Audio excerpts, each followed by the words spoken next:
Que vous soyez déjà revenu au naturel ou que vous soyez encore en train d'y penser, que vous ayez des cheveux frisés, bouclés, lisses, cette opération est tout simplement incontournable dans votre routine capillaire. Aujourd'hui, on va parler de pourquoi et de comment se tailler les pointes. Si ce sujet t'intéresse, je t'invite tout simplement à rester jusqu'à la fin de la vidéo, sans oublier de t'abonner et d'activer la petite cloche de notification pour être avisé quand je posterai de nouvelles vidéos.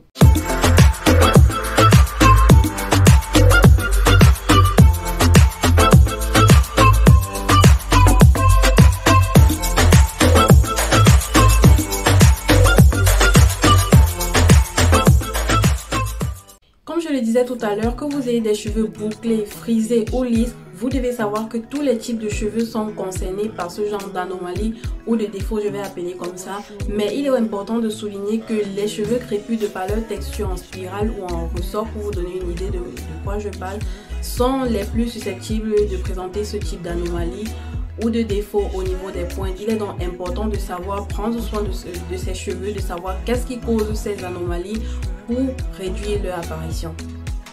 Il s'agit ici des pointes rêches, abîmées, fourchues ou encore des nœuds qu'on peut observer au niveau de nos pointes si on observe attentivement et si on connaît très bien nos cheveux.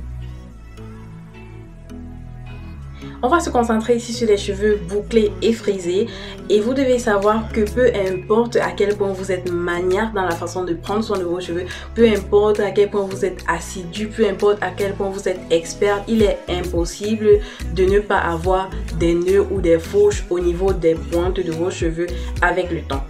Pour deux raisons, tout simplement. La première, c'est la texture du cheveu, comme je disais tantôt. Le fait que nos cheveux soient bouclés comme ça les prédispose déjà à ce genre de défaut. Et la deuxième raison, en fait, c'est la manipulation de nos cheveux. Par exemple, le fait que nous soyons obligés de prendre soin de nos cheveux, de les laver, de les peigner, de les coiffer, ça les expose en quelque sorte à ces défauts. Mais ça ne veut pas dire que vous ne devez plus prendre soin de vos cheveux pour éviter les nœuds. Non, ça c'est une erreur très grave. Par contre, ce que vous pouvez faire, c'est de bien prendre soin de vos cheveux pour limiter la fréquence avec laquelle ces défauts apparaissent au niveau de vos pointes. Première astuce ici, hydrater les longueurs et les pointes. Gardez toujours à l'esprit que la structure de notre cheveu présente des écailles au microscope. Donc imaginez-vous un cheveu par exemple comme ça, avec des écailles bien rangées quand il est hydraté. Et donc quand il est sec, les écailles ont tendance à se soulever, s'éloigner de la tige. Et quand c'est comme ça, vos cheveux vont s'emmêler, vont créer des nœuds, vont créer des fourches. Deuxième astuce ici, bien manipuler ses cheveux pendant le shampoing. Vous savez, cette étape est très primordiale, en même temps très dangereuse dans notre routine capillaire parce que nos cheveux sont dans leur état naturel, ils ont shrinké, ils sont bien bouclés là et tout. Donc si vous ne faites pas bien attention, ces boucles vont s'emmêler entre elles et créer des nœuds. Donc si vous avez remarqué dans mes vidéos, principalement dans la vidéo du wash day, quand je lavais mes cheveux, j'arrêtais toujours au niveau des pointes et je lavais le cuir chevelu. Je ne ramène pas tous mes cheveux et je me mets à faire ça. Non, je ne fais jamais ça. Quand vous faites ça, vous créez des nœuds. Et aussi, quand je finis de laver une portion, je condamne toujours. Ou bien quand je finis d'appliquer mon masque, je fais toujours des vanilles ou des tresses. Vous pouvez aussi faire des tresses, mais moi je fais principalement des vanilles puisque c'est plus facile à faire et à défaire. Donc j'essaye toujours en fait à travers ces pratiques en fait de garder le contrôle sur mes cheveux. Je ne laisse jamais mes cheveux comme ça faire ce qu'ils veulent et c'est très important pour réduire l'apparition des nœuds. Troisième astuce ici, utiliser un démêlant. Alors après le shampoing, généralement, peu importe si le shampoing est hydratant, nos cheveux sont toujours secs. Même si le shampoing est hydratant, oui, les cheveux sont doux après et tout, mais pas assez pour les démêler dans cet état. C'est pour ça qu'il est important ici d'utiliser un démêlant parce que il va venir apporter ce côté onctueux, ce côté doux, ce côté fluide, glissant là en fait à nos cheveux. Et quand les cheveux sont glissants comme ça, c'est plus facile de démêler. Et donc, vous réduisez l'apparition des nœuds et des fourches ou de quoi que ce soit à ce moment.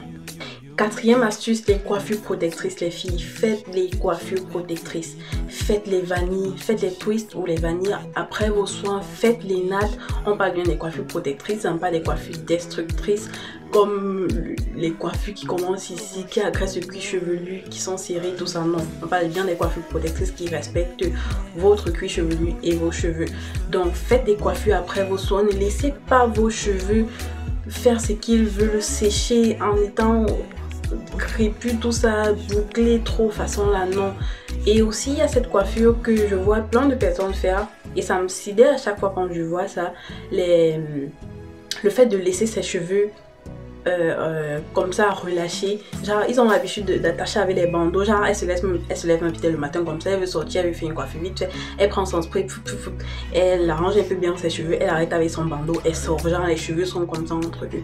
Si vous avez remarqué, même quand moi je veux laisser mes cheveux comme ça au vent, je fais toujours des twists out ou des braids out. Donc c'est-à-dire je twiste mes cheveux la veille ou bien quelques jours avant, après je défais.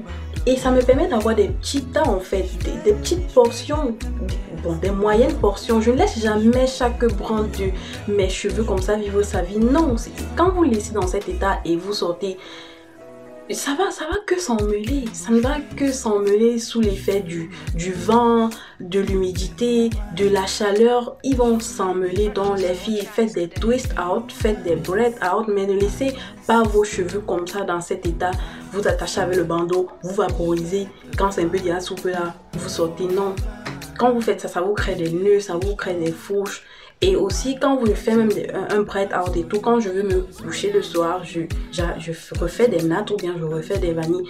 C'est très important. Je vous fais une vidéo complète sur comment je fais ces nattes avant de m'endormir. Je ne dors pas avec mes cheveux comme ça là en bataille. Jamais, jamais. Cinquième et dernière astuce, dormir avec un foulard en satin ou en soie.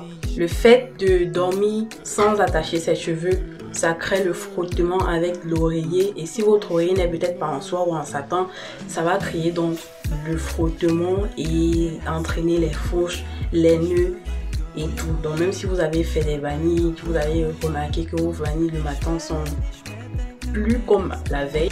Je sais que vous allez me dire si j'ai des nœuds ça fait quoi, je veux pas couper mes cheveux, ils vont redevenir courts. Je suis désolée pour vous les filles, ça ne sert à rien de garder des cheveux avec des nœuds ou avec des fourches, ça ne sert strictement à rien. Vous prenez soin des cheveux qui sont voués déjà à la mort, ça ne sert strictement à rien. Quand vous constatez que vos cheveux ont des nœuds, coupez-les. Si vous décidez de les laisser se couper eux-mêmes ou s'arracher eux-mêmes, ça risque d'aggraver la situation. Une question qui revient encore et toujours, c'est à quelle fréquence couper ses cheveux. Alors j'entends les gens dire je coupe mes cheveux chaque semaine, chaque mois, chaque année, chaque 6 mois. Honnêtement, je ne vais pas vous donner une période pendant laquelle il faut absolument couper vos cheveux. Je vais tout simplement vous conseiller de bien prendre soin de vos cheveux, de respecter toutes les astuces que j'ai citées plus haut et vous allez voir que vous allez couper vos cheveux moins fréquemment. Ce que vous allez gagner en fait en appliquant ces astuces, c'est vous allez vous rendre compte que vos cheveux sont longs et que vous coupez vos cheveux beaucoup moins souvent. Je vais vous prendre un exemple. On prend peut-être l'exemple d'une fille qui prend pas trop bien soin de ses cheveux. Elle saute par exemple le démêlage, elle passe le temps à faire les coiffures au vent, et une autre qui prend très bien soin de ses cheveux. Celle qui ne prend pas bien soin de ses cheveux va se rendre compte que elle est obligée de couper peut-être ses pointes chaque semaine ou chaque mois. Partons sur la base de chaque mois. Donc chaque mois, elle est obligée de couper ses pointes. Disons qu'elle coupe 1 cm tout le temps parce qu'elle a des nœuds, elle a des fourches et tout. Elle a entendu que Stella a dit qu'il faut couper les cheveux quand ils sont abîmés. Et elle coupe, donc elle se retrouve en train de couper ses cheveux chaque mois. Et l'autre là, qui prend bien soin de ses cheveux, elle va se rendre compte qu'un mois passe, elle regarde ses cheveux, elle n'a pas de fourches, elle n'a pas de nœuds, c'est pas nécessaire de couper. 2 mois, 3 mois, 4 mois, au bout de 6 mois, elle dit ah tiens, j'ai des nœuds, j'ai des fourches. Et si on part sur la base que chaque mois on gagne 1 cm de pouce, ça voudrait dire qu'au bout de 6 mois, elle a eu 6 cm de pouce.